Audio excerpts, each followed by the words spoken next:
Shalom, selamat pagi Bapak Ibu. Sebelum kita mendengarkan renungan singkat pagi hari ini, mari kita berdoa terlebih dahulu. Kami bersyukur untuk setiap kebaikan Tuhan dalam hidup kami. Kami boleh bangun, kami boleh menikmati pagi hari ini karena kasih-Mu. So, pagi hari ini Roh Kudus tolong kami untuk kami boleh menikmati firman-Mu, mengerti firman-Mu, dan Kau juga menolong setiap kami untuk bisa menjadi pelaku-pelaku firman. Terima kasih Tuhan, urapi hamba-Mu yang menyampaikannya, dan biar kehendak-Mu yang jadi atas kami. Dalam nama Tuhan Yesus kami berdoa, kami mengucap syukur. Amin, amin. Shalom Bapak Ibu semuanya. Saya percaya semuanya dalam keadaan yang baik, yang luar biasa. Amin ya. Kita tahu bahwa pemeliharaan Tuhan sempurna dalam hidup kita hari-hari ini dan sampai selamanya tentunya ya. Baik, Bapak Ibu, kita masih dengan tema kita ya, Living as Citizen of Heaven atau hidup sebagai warga surgawi. Jadi kita hidup bukan sembarang hidup Bapak Ibu ya. Kita hidup nggak asal-asalan, tapi kita hidup, kita harus mengerti bahwa identitas kita, siapa kita ya. Kita kita adalah warga kerajaan Allah. Jadi kita harus hidup sesuai dengan nilai-nilai kerajaan Allah tentunya. Ya baik Bapak Ibu, kita lihat ayatnya Bapak Ibu. Filipi 3 ayat 20, firman Tuhan bilang begini. Karena kewarganegaraan kita adalah di dalam sorga, dan dari situ juga kita akan menantikan Tuhan Yesus Kristus sebagai juru selamat. Ya, jadi sekali lagi warga kerajaan kita di dalam Tuhan itu adalah warga kerajaan sorga. Sebagai orang percaya, Bapak Ibu, kita punya dua em, kewarganegaraan ya, yang kewarganegaraan yang pertama sudah tentu kita sebagai warga negara Indonesia ya. Tapi ketika kita di dalam Tuhan, ketika kita percaya, kita mengaku Dia sebagai Tuhan dan Juru Selamat, maka kita juga punya satu kewarganegaraan ya, warga negara kerajaan Allah. Nah, ini warga negara em, apa namanya? Kewarganegaraan yang kekal ya, Bapak Ibu ya. Nah, kalau kita bicara kewarganegaraan, ini berarti bicara tentang identitas kita, siapa kita ya. Jadi identitas itu menunjukkan jati diri kita, Bapak Ibu. Bukan berarti ya kita hidup di apa namanya, di seolah-olah dua dunia gitu ya. Eh, Dunia nyata dan dunia goib bukan, bukan ya. Jadi secara lahirnya kita memang tinggal di dunia yang kita diami saat ini, tetapi secara em, nilai-nilai yang kita hidupi, kita hidup, kita ada di dalam kerajaan sorga. Ya, jadi kita ini adalah warga kerajaan sorga. Ya, nanti semua kita yang percaya akan kembali ke sana gitu ya. Artinya apa Bapak Ibu? Artinya dunia yang kita tinggali saat ini itu em, apa ya? Tempat di mana kita bisa memanifestasikan kerajaan Allah. Amin. Jadi dunia kita yang sekarang ini adalah tempat di mana kita bisa memanifestasikan, mendatangkan kerajaan Allah, tempat kita menyatakan kerajaan Allah itu nyata, Bapak Ibu ya. Sebagai warga kerajaan Allah itu apa sih status kita, Bapak Ibu? Kita ini adalah perwakilan kerajaan Allah. Katakan amin ya. Seorang perwakilan kerajaan Allah atau duta kerajaan Allah ya. Kita adalah representatif dari kerajaan Allah itu sendiri di muka bumi yang sekarang kita tinggalin ini. Ya, jadi sebagai duta yang artinya mewakili negara ya yang mengutus dia. Jadi Tuhan mengutus kita ada di dunia ini untuk apa sih sebenarnya? Untuk menyatakan Kristus itu kepada dunia, untuk memperkenalkan Kristus itu kepada dunia. Nah, seorang duta negara itu Bapak Ibu kemanapun dia pergi ya jadi apa namanya kemanapun dia pergi dia status dia sebagai duta kerajaan mewakili negara yang mengutusnya seperti itu. Jadi semua semua hal tentang negara dari asalnya itu melekat dalam dirinya, menempel kemanapun dia dia pergi ya, baik itu budaya, bahasa dan lain sebagainya, ya itu selalu ada di dalam seorang duta kerajaan. Sama Bapak Ibu, dalam kehidupan kita, kita sebagai warga kerajaan Allah, saya mau bilang begini, bahwa seluruh identitas kerajaan Allah itu menempel di dalam hidup kita, ada di dalam hidup kita. Itulah yang kita hidupi, sehingga orang bisa melihat, oh ini kita ini adalah orang yang berbeda ya, nilai-nilai hidup kita berbeda ya dari dunia, lalu apa namanya, gaya hidup kita pun berbeda dari dunia ya kan. Kenapa? Karena kita mewakili kerajaan Allah. Amin. Ya, jadi kita ini adalah utusan-utusan Allah yang diberikan tugas membawa nilai kerajaan Allah turun ke dunia, diwujud nyatakan di dunia yang saat ini kita tinggalin. Jadi Bapak Ibu, kita nggak sembarang hidup ya. Jadi pastikan, ingatkan diri kita bahwa kita ini adalah duta kerajaan Allah loh. Ya, kita punya satu kehormatan yang luar biasa. Amin.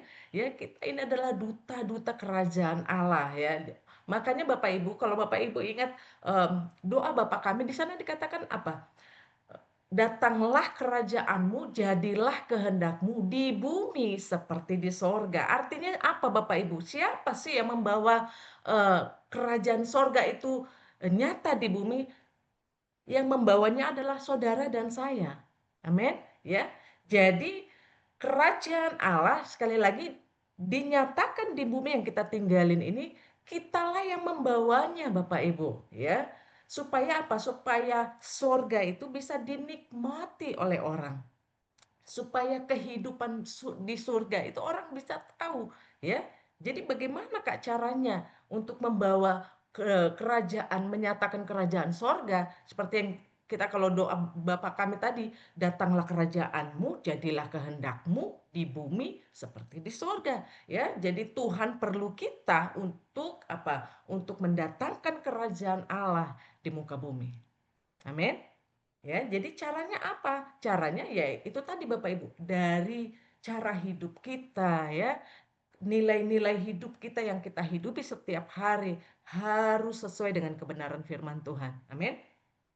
Kita udah belajar banyak Bapak Ibu, kita sudah diberkati begitu banyak sampai dengan dari awal tahun sampai saat ini kita udah belajar bagaimana kita harus hidup. Bahkan tahun lalu itu juga semuanya tentang bagaimana kita harus hidup eh, sebagai warga kerajaan Allah. Ya, makanya Roma Roma berapa itu? Roma 14 ayat 17 bilang gini, kerajaan Allah itu bukan soal makanan minuman, tapi kerajaan Allah itu berbicara soal apa? Soal kebenaran, soal damai sejahtera dan sukacita. Amin. Jadi kerajaan Allah itu bukan soal makan-makan aja, bukan makan minum, bukan. Tapi soal bagaimana kebenaran dinyatakan, damai sejahtera itu ada, dan sukacita oleh Roh Kudus. Itulah kerajaan Allah. Jadi di dalam kerajaan Allah itu ada 3 unsur ini Bapak Ibu. Amin. Nah, Miles Monroe pernah bilang begini Bapak Ibu. Anda tidak dapat melihat kewarganegaraan itu, Anda harus mengalaminya. Wow. Jadi secara fisik, kewarganegaraan itu nggak bisa kita lihat Bapak Ibu. Ya, tetapi kita bisa mengalaminya. Karena apa? Karena kewarganegaraan itu identitas kita ya. Jadi Bapak Ibu, identitas artinya seluruh perlakuan kita, seluruh tindakan kita harus menggambarkan kewarganegaraan kita. Jadi kita memang secara fisik nggak bisa lihat, tetapi kita harus mengalaminya. Itu sebabnya kita harus bagaimana kita mengalami kewarganegaraan sebagai warga negara Allah, kita bisa mengalaminya ya, kita harus hidup sesuai dengan nilai-nilai Kristus Bapak Ibu. Amin. Nah, untuk mengalami kita perlu sekali lagi kita perlu hidup dengan nilai-nilai kerajaan Allah tentunya. Ya, artinya gini, pernyataan di atas itu sama dengan artinya gini, ya seperti yang saya bilang, secara fisik kita nggak bisa lihat, tetapi kita bisa mengalami semua hal yang ada di dalam kerajaan itu. Apa itu? Yang tadi Bapak Ibu, damai sejahtera, kebenaran, ya, sukacita, kesucian, kekudusan, itulah semua hal yang ada di dalam kerajaan Allah. Jadi kita memang perlu mengalami Tuhan, kita perlu ngalamin yang namanya kerajaan Allah, barulah kita bisa hidup sebagai warga kerajaan Allah. Amin.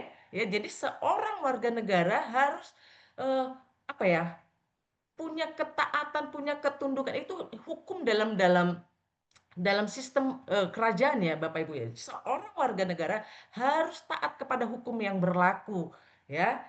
Sebagai warga negara sama, sebagai warga kerajaan Allah kita pun harus taat kepada hukum atau perintah-perintah Allah. Amin. Ya. Jadi Bapak Ibu dalam satu sistem pemerintahan eh, pemimpin atau raja ya itu bertanggung jawab kepada warga kerajaannya. Tetapi Bapak Ibu ada tugas dan tanggung jawab kita yaitu apa? Kita menghormati, kita tunduk, kita mematuhi otoritas yang ada di atas kita. Amin. Ya, jadi sebagai warga negara kerajaan Allah, kita perlu yang namanya tunduk kepada otoritas kita. Siapa otoritas tertinggi kita? Kristus. Ya. Amin, Bapak Ibu. Nah, sebagai warga kerajaan Allah, untuk kita bisa hidup dalam sebagai warga kerajaan Allah ada itu harus kita perhatikan bahwa kita harus punya nilai tunduk kepada otoritas itu udah harga mati, Bapak Ibu. Nah, pagi hari ini kita mau belajar bagaimana kita bisa hidup ya, bagaimana kita bisa apa yang harus kita lakukan sebagai warga kerajaan Allah, Bapak Ibu. Nah, mari kita melihatnya. Next, Kak.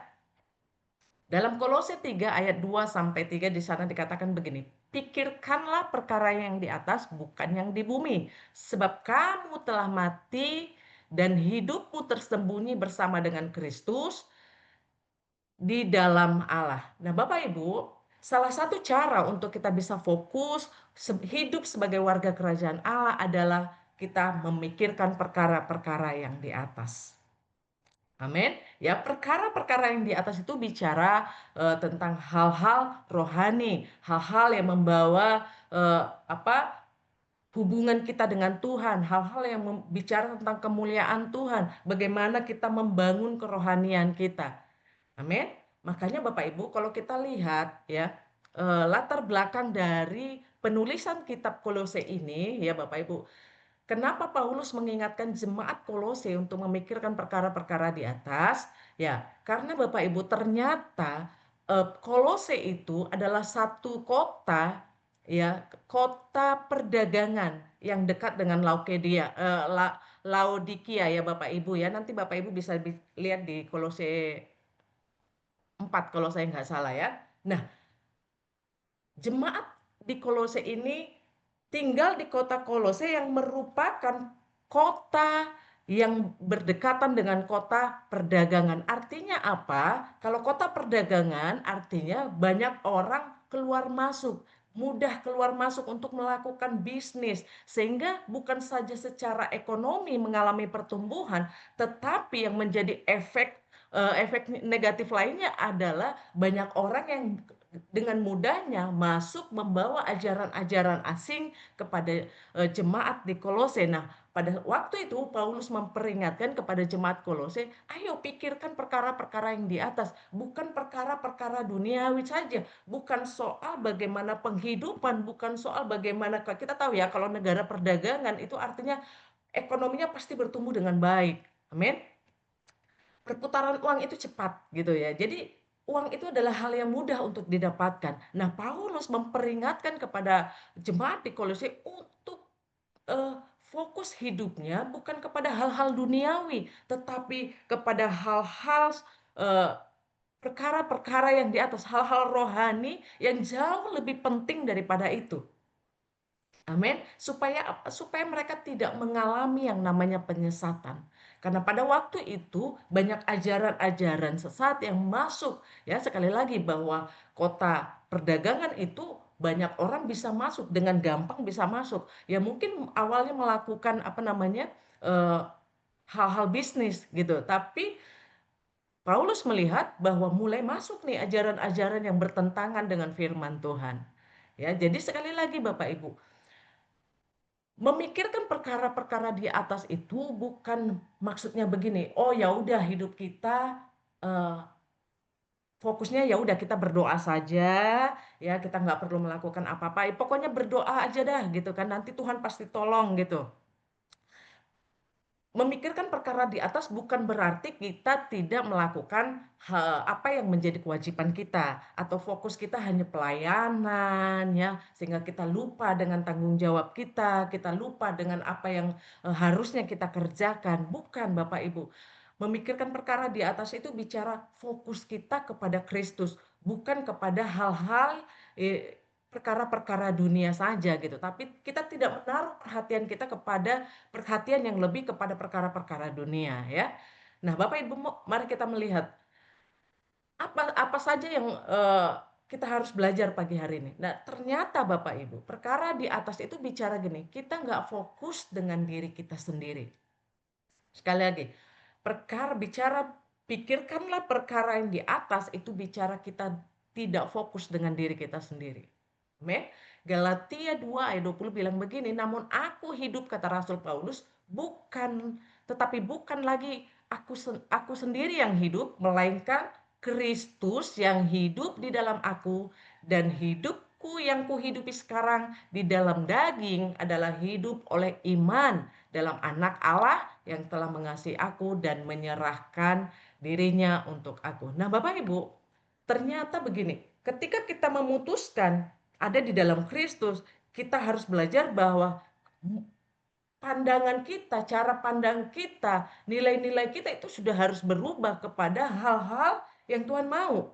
Gitu, bukan lagi kita hidup menurut daging kita. Makanya Rasul Paulus bilang ini, namun aku hidup bukan lagi hidupku yang aku hidupi dulu, tetapi Kristus yang tinggal di dalam aku sekarang gitu. Kita tahu bagaimana dulu Paulus hidup, bahwa hidup Paulus itu penuh dengan kebencian kepada orang-orang percaya, sehingga apa? Tujuan hidupnya cuma satu, Bapak Ibu, menganiaya orang percaya gitu. Tapi ketika dia mengalami perjumpaan dengan Kristus, hidupnya berubah sehingga dia mampu berkata, aku yang hidup sekarang ini bukan aku lagi, tapi Kristus yang hidup di dalam aku.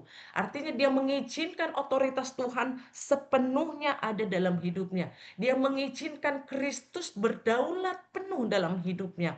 Sehingga apa yang dia hidupi adalah nilai-nilai Kristus, yang dia lakukan adalah segala sesuatu sesuai dengan apa yang Kristus mau. Sehingga kita tahu Bapak Ibu, buahnya adalah Rasul Paulus merupakan rasul besar yang salah satu rasul yang paling banyak menulis kitab Perjanjian Baru.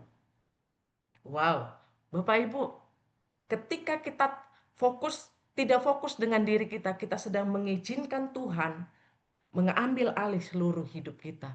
Amin. Intinya adalah ketika ada perjumpaan dengan Tuhan. Itu yang mengubah hidup kita. Kalau kita nggak ngalamin perjumpaan dengan Tuhan, maka semua usaha kita untuk menjadi lebih baik misalnya, itu menjadi susah kita kerjakan. Kenapa? Karena kita nggak ngalami perjumpaan dengan Tuhan. Kita nggak ngalami perjumpaan lewat firman. Mungkin eh, dengan mengikuti doa pagi itu baik Bapak Ibu, tapi itu nggak cukup. Kita cuma mendengar, tapi kita harus menjadi pelaku Bapak Ibu. Amin. Pelaku firman Tuhan. Ya, artinya begini, ketika kita nggak fokus dengan diri kita, kita sedang mengizinkan Roh Kudus mengambil alih hidup kita. Amin Bapak Ibu. Nah mari Bapak Ibu kita belajar pagi hari ini. Kita menyerahkan total hidup kita. Kita nggak fokus kepada diri kita. Supaya apa? Supaya kita perhatian kita, pikiran kita dipenuhi oleh pikiran-pikiran Kristus. Itulah yang membuat kita selalu memikirkan perkara-perkara yang ada di atas. Perkara-perkara rohani. Bagaimana kita bisa bertumbuh. Bagaimana kita bisa membangun hubungan dengan sesama.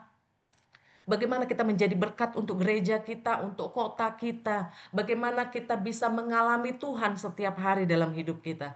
Nah, yang kedua Bapak Ibu, untuk kita bisa memikirkan perkara-perkara di atas, nilai pertimbangan kita, pikiran kita, segala sesuatunya harus dari sudut pandang kekekalan dan surga. Artinya gini, sebagai warga kerajaan, kita harus berpikir, kita harus bertindak sesuai dengan pikiran dan tindakan Kristus. Amin. Jadi standar kita bukan lagi standar diri kita, tapi standar yang kita hidupi adalah standar nilai warga kerajaan Allah. Ya. Jadi standar hidup kita adalah standar hidup pribadi Kristus itu sendiri. Ya, dan kebenaran-kebenaran Tuhan tentunya. Jadi kita harus belajar menyelaraskan hidup kita, menyelaraskan pikiran kita dengan pikiran Kristus. Ya, Roh Kudus yang memberikan kita kemampuan untuk kita bisa selaras dengan kehendak Allah. Amin. Sekali lagi, tanpa perjumpaan dengan Tuhan, kita nggak akan pernah mengalami, kita nggak akan pernah bisa menyelaraskan pikiran kita dengan Tuhan. Kita harus punya penundukan diri penuh ya. Artinya ketika kita belajar menundukkan diri, banyak hal dalam hidup kita rela kita potong Bapak Ibu. Rela kita potong, rela kita buang. Kita harus mati untuk diri kita sendiri ya. Waktu kita mengerti identitas kita di dalam Tuhan, maka kita akan menjaga seluruh hidup kita, baik keputusan kita, perkataan kita, apapun dalam hidup kita untuk selaras dengan firman Tuhan. Amin. Nah, Bapak Ibu, yang selanjutnya adalah menempatkan Tuhan sebagai pusat kehidupan dan mengutamakan hubungan dengan Tuhan. Amin. Ya, sekali lagi menempatkan Tuhan sebagai pusat kehidupan kita.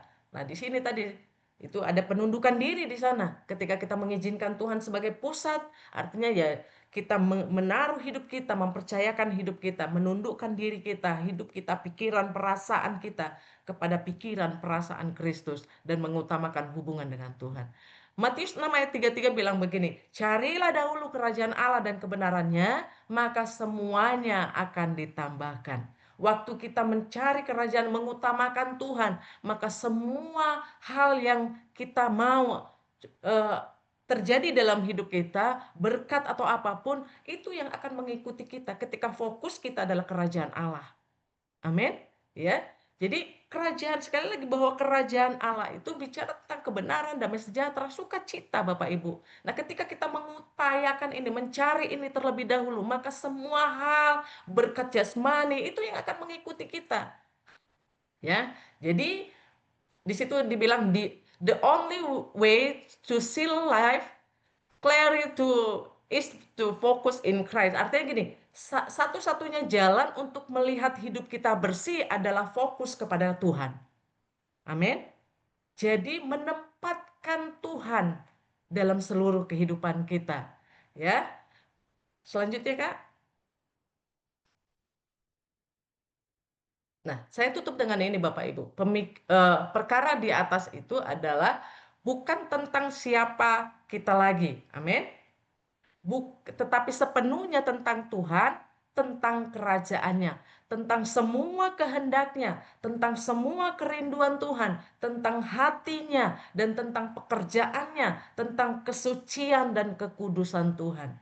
Memikirkan perkara di atas berarti kita sedang menyerahkan total hidup kita kepada Tuhan, di mana Tuhan berdaulat penuh dalam hidup kita. Saya berdoa Bapak Ibu, supaya kita menjadi orang-orang yang didapati hidup benar di hadapan Tuhan, dan orang-orang yang mengupayakan selalu memikirkan perkara-perkara di atas, memikirkan hal-hal rohani, memikirkan bagaimana kita terus mengalami pertumbuhan dengan Tuhan, mengalami pertumbuhan rohani, sehingga apa Bapak Ibu? Sehingga dimanapun kita berada, kita bisa membawa kerajaan Allah itu nyata dalam kehidupan kita. Amin. Nah, Bapak Ibu diskusikan ini Bapak Ibu. Sharingkan apa yang lebih sering dan lebih banyak kita pikirkan dalam kehidupan kita. Perkara di atas atau perkara dunia. Sharingkan ini nanti di BR kita masing-masing. Mari kita berdoa. Tuhan, hamba terbatas dengan semua yang hamba sampaikan, tapi hamba berdoa supaya Roh Kudus memberikan pengertian baru kepada anak-anak-Mu Tuhan. Dan tolong setiap kami untuk kami bisa melakukan firman-Mu. Kami berdoa pagi hari ini, kami menyerahkan hidup kami ke dalam tangan-Mu. Di dalam nama Tuhan Yesus, kami berdoa, kami mengucap syukur. Amin. Tuhan Yesus memberkati.